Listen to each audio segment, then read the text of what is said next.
Yeah, I'll put it back. We can touch on it. You're looking sharp, bro. You're looking fucking slim. You're looking well, bro. You're looking very healthy. Very, very healthy. I wonder why. What do Because you you've got mean? a high performance program. I'm joking. All because of you, Jack. Yeah, loved it. We're starting, by the way. I'm gonna put that bit on there. Ah, Joking, for fuck's joking. sake. I'm joking. So listen, brother, it's great to jump on a call with you. Reason why I wanted to dive in, we've done a podcast together. I know you've written me testimonials, but I just wanted to get these, little interviews together so people can really get an insight into the people that I work with, the type of coaching that I do, and the kind of results that we can get from this, right? Um, why I got you on a call, mate, because I know that we've had a great transformation and a great journey together. So it's just like before we dived in on our coaching, mate, what was life like before you? Kind of where was your life at? What was you struggling with? And what challenges were you facing before we started working together? I'd say, look, life was good before we started. Well, so I thought it was good.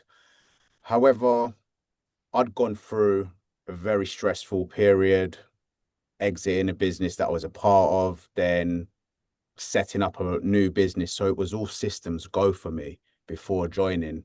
And where my time was completely consumed for that period of 9 to 10 months of the first year, I'd missed the most important things in being present. So coming into the year, it was around January, I'd started waking up and I'd be waking up later. That's one thing.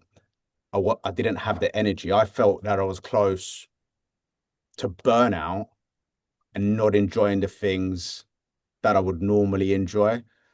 I had everything I needed around me, but I didn't feel present. I didn't feel connected or enjoying simple things. So that's where I was at before joining the course. When did you feel like it got to a point where you was like, do you know what? I need to do something about this because a lot of people go through these feelings for a long time, especially as men.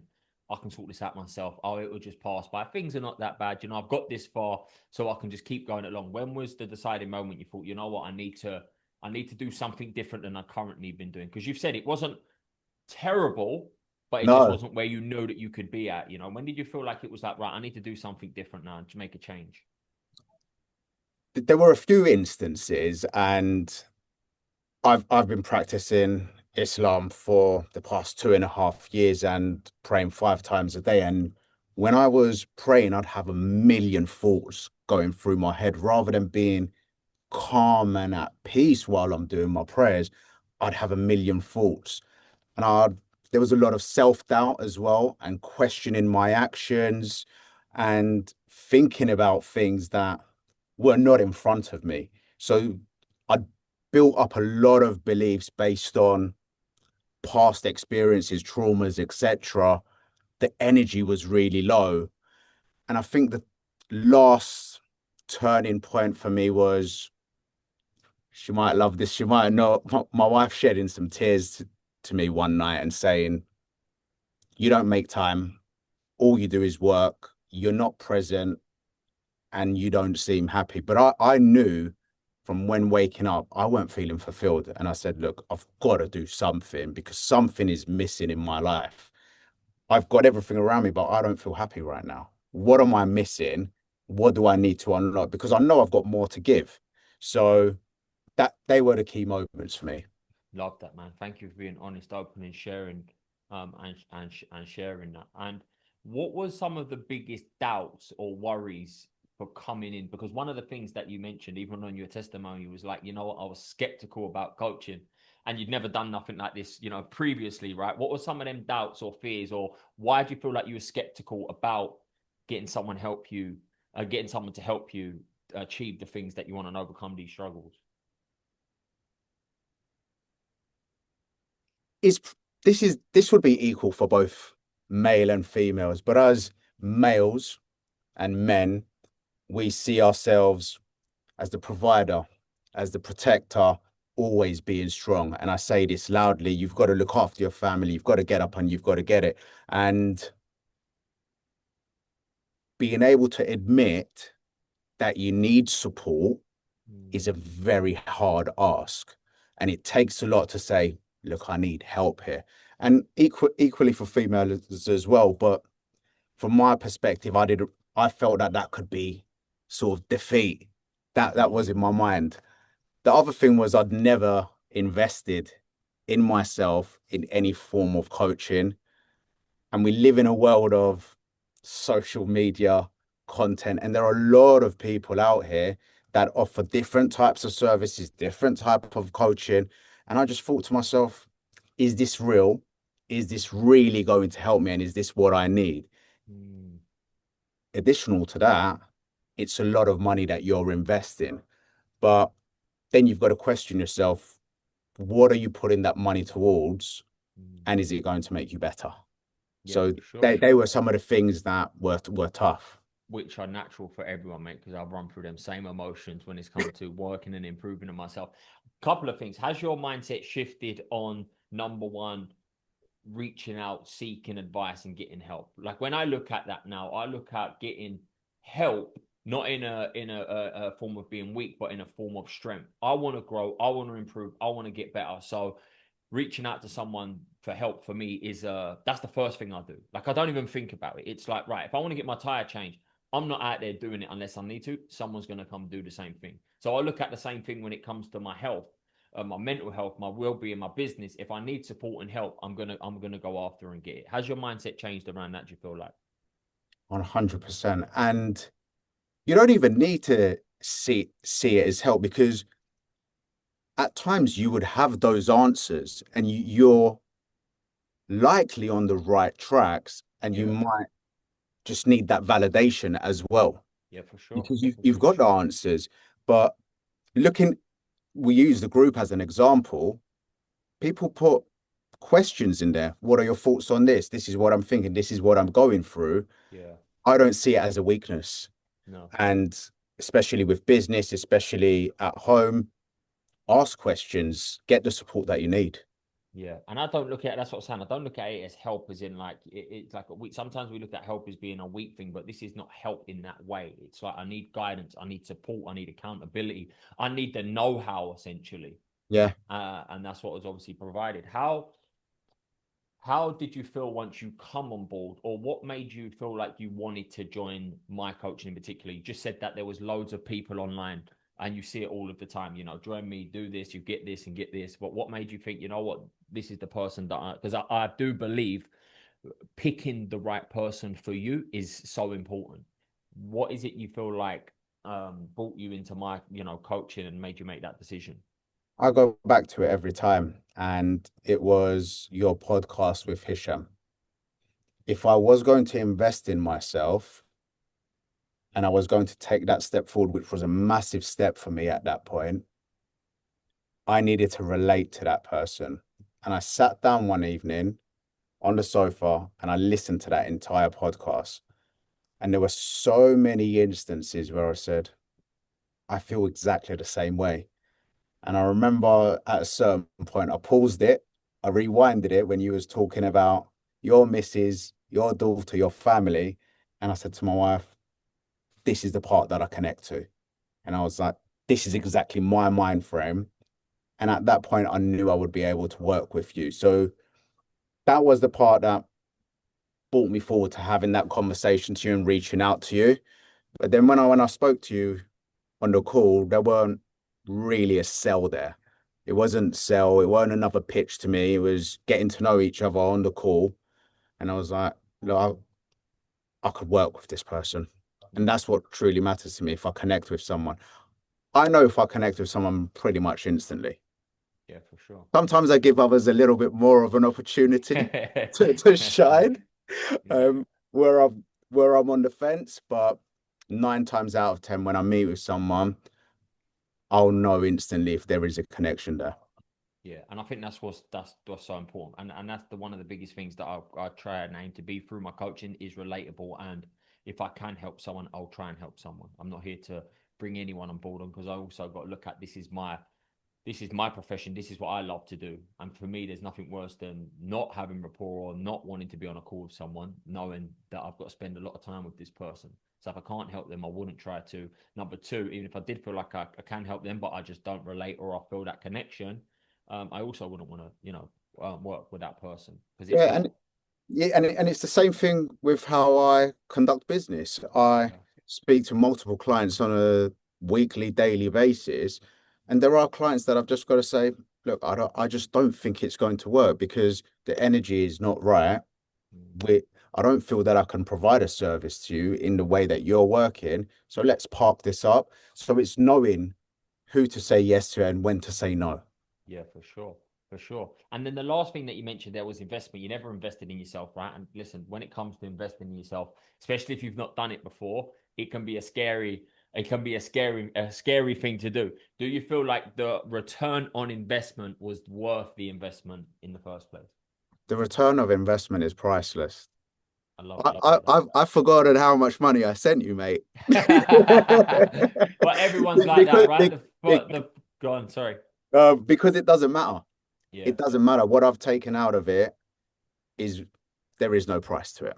Yeah, yeah, and that's good to hear. And I'm saying that. And let's dive into that. What are some of the key things that you felt like you are proud of that you achieved during the coaching? Whether this be first mind like internal changes or also external achievements. Let's start with the internal changes because I always feel like they're most important. What do Of you feel course. like you changed internally about yourself? Clarity. Clarity is very important to me. I I had things mapped out in my head of where I could see myself going, but now visualization is very important to me. Manifesting is very important. Setting my intentions and knowing what my true purpose is and what I stand for and living by that on a day-to-day basis. The first thing that I do as soon as I open my eyes, it's pinned on my notes and it's my purpose statement. Before I go to sleep, I read that, then I go to bed. So knowing my purpose, my values, but then becoming more present. We had a laugh about this during the coaching. He said to me, I'm going to end up hugging trees because of my spirituality. But just real simple things and being in those moments is what I've taken from this. Being present with my family, breaking old habits and thoughts, my self-worth, my self-belief, seeing doubts as distractions and just bouncing them out, not worrying about what's not in my control and just focusing on becoming that one bit better. Mm, So these are some of the key things that I've taken, but I'm more spiritually connected, not only with myself, the world, the family, my relationships have improved massively. mm. Because I know one of the biggest things that I always think of when I think of your journey was that the definition of success. Because success in the past for you was it's the business, is the business, is the business. And one day, once that is here, then everything else can get the Yeah, best we'll version of enjoy you. life then. We'll You can enjoy life enjoy then. life then. What was a No, shift around that we changed? I'd love you to dive into that. Because that when I think of you, I think of that defining moment. Oh, why am I waiting for someday when I can live it right now? What yeah. changed for you then, and what were the changes that you made? The business wasn't going to burn down if I spent a little bit more time at home before going to work. Yeah. um, what did it change for me? So what sort of structure I put into place now is 5 a.m. club is back. Mm, I weren't able to wake up at 5 a.m. every single day because I was going to sleep so late because I was working till God knows what time. And again, look, I'll openly say this, I'm at a period right now within the business that we've got to work till late. It is grind time. I've got that final stretch in the last quarter, but putting a structure into place, getting bed early meant that I can wake up earlier in the morning, get a run done, meditate, pray, plan my day, but then I have time for my family. mm, That changed things at home, changed my daughter's behavior. It supported my wife, which was very important. So there was a shift there. I become more present in the mornings, and that gave me more energy to go out and win during the day. love that. I have now put a non-negotiable in place with my wife that even if it's a coffee on a weekly basis, we will go out and have a coffee, or we will go out and have some lunch just away from everything. And some other beliefs that I had to break, and what they mean now is I know where I'm heading and I am going to get there no matter what it takes, but I don't need to get there now. Mm, Doesn't I've got the goal. I've got a goal of 6 months time. I've got a monthly goal. I've got a 2 year plan, a 3 year plan. I don't need to race that. I know I'm going to get there, but I need to enjoy what I'm living now and live in the present. love that. Love that. That was the biggest shift that I believe that I was proud of when it come to you. Because I think a lot of people struggle with this, and I've been guilty of it too. And I do believe that the business needs that grind, it needs that energy, it needs that effort when you're trying to 100%. take it to there. And there will be maybe a someday where it is fucking 100 times better than what it is now. But does everything need to be pushed aside to get there? No, because what No, happens? Unfulfillment, burnout, lack of purpose, lack of enjoyment. And when you're given all of these values, your time, energy, and your effort, and you're aligned with them, you go into work more positive, more optimistic, feeling successful rather than waiting for success. for example of this on Friday, took the entire morning off, went to a recovery spa with my wife, spent 3.5, 4 hours together in there. I came back last night. I worked till 10, 10:30, but I had the energy to be able to do that last night because I've got a tough week ahead of me. Love that. Love that. So Powerful. it's about flexibility and doing what works for you and using those moments to re-energize to be able to do those big grind moments. Essentially, it's just understanding your own definition of success and creating a life that you want to wake up for. And Exactly. that's what we've done. And what are some of the external things that you achieved? Meaning targets, goals, external things. I know there's been a couple. What is some of the ones that you're most proud of? I couldn't run a 5K before starting on this journey without blowing out. That was massive for me. I then did my first half marathon in July. I then followed up with doing a sub 2 3 months later by staying consistent on the running 3 times a week. I've then gone ahead and booked a full marathon for next year, which Mm. running was something that I'd never done. But I found a new love for running, especially with no headphones as well, because they now distract me and I can talk to myself for that hour and a half, 2 hours when I'm running and actually Mm. figure some stuff out. I feel that I'm more creative and more connected during those times. So the running to one side, that's been massive to me, and I've got a newfound love for it. Losing, we spoke about it earlier. I've lost 10 kg since the beginning of the year now, and I'm now working with a nutritionist. So that's been a big achievement. I wanted to grow the business. It was only me at the start, and I had a friend that was working with me, giving me support on a contract basis. We've changed that up. We're more in a partnership now. So I've got him on board. I've got support that I needed. So the business has gone to 3 people. Had a very good quarter whilst we were working. It was one of my best quarters since starting the business. They were some of the achievements. I've been away multiple occasions. I've done multiple podcasts. Mm. It's just the tip of the iceberg, I really. was gonna say, man, even them little breaks, that might not sound like, oh, you went on holiday, I had a break, but that was a big achievement because you They was were like, big no achievements. breaks, no holidays. It's Business. grinding. One day we're gonna get back to we're gonna get back to that, right? So even them small things, and that's what comes from that internal shift and change that allowed you to do all of these things externally, man. This is so powerful, mate. Listen, everything that you've done and are continuing to do, by the way, I think is phenomenal. That's one of the things that I always hope, and that's why I check back in with the people that I've stopped working with, because I want to ensure that when we stop working together, you're still and applying everything that we've done.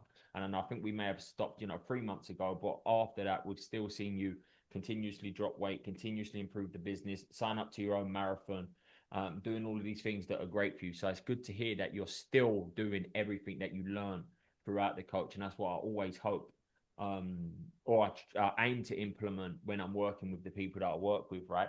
Is there anything else that you would like to share about your journey or about the coaching or about anything at all? Just as a final note. Is this the final note? This is the final note. I wrote a little piece for you. Oh, I love that. Let's go. Let's go. Look, the lessons I've learned from this and what I come out with, I can sum it up really in one paragraph. And I say, people create their own experiences, whilst there are others having their experiences with the world creating it for them. The Mm, problem is that people are afraid and they believe in the intangible, and mm, it's everywhere and it's real and it affects us on a daily basis. Sometimes we choose to be unaware because awareness demands responsibility, and responsibility asks us to shape rather than drift through life that we live.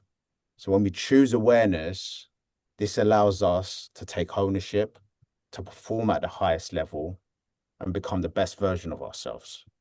And that's what I've taken from this. love that, brother. Thank you Quite very much. poetic. Bro, very, very proud. You even become a poet through this coaching. Oh man, listen, bro. I just want to say thank you very much for sharing your journey. Everything that you've done, as I said, has been phenomenal, both internally and externally. And I'm looking forward to the continuous success that I know that you achieve. Well done, man. Appreciate you, man.